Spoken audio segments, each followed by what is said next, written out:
SPA slimming and beauty clinic की जानिब से लेटेस्ट टेक्नोलॉजी से अपना वेट कम करें। हमारे पास स्किन एंड पिंपल्स के लिए भी कई ट्रीटमेंट्स है, तो देर किस बात की। SPA slimming and beauty clinic से अभी राब्ता करें। हमारा एड्रेस है beside Agarwal sweet house lane, JN road, Abids, Hyderabad. Chairman A18 Telangana news Mohammed Azam Ali. Telangana के चीफ मिनिस्टर रेवंत रेड्डी ने 78वें यौम आज़ादी के मौके पर हैदराबाद के तारीखी गोलकुंडा किला में कौमी परचम लहराया और ऑल इंडिया मजलिस इत्तेहादुल मुस्लिमीन के सुप्रीमो व हैदराबाद रुकने पार्लियामेंट अलहाज बैरिस्टर असदुद्दीन ओवैसी ने 15 अगस्त यौम आज़ादी के मौके पर भोलकपुर, मुशीराबाद और मदीना सर्कल में कौमी परचम लहराया। आइए देखते हैं इस खुसूस में वहाँ के चंद मनाजिर।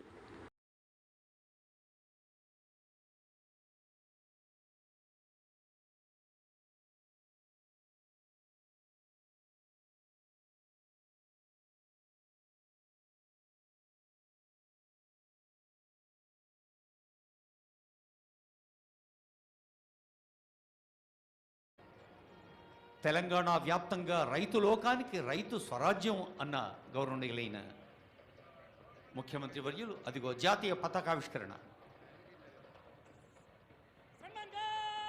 Kindly arise for the national anthem.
Jaya Jaya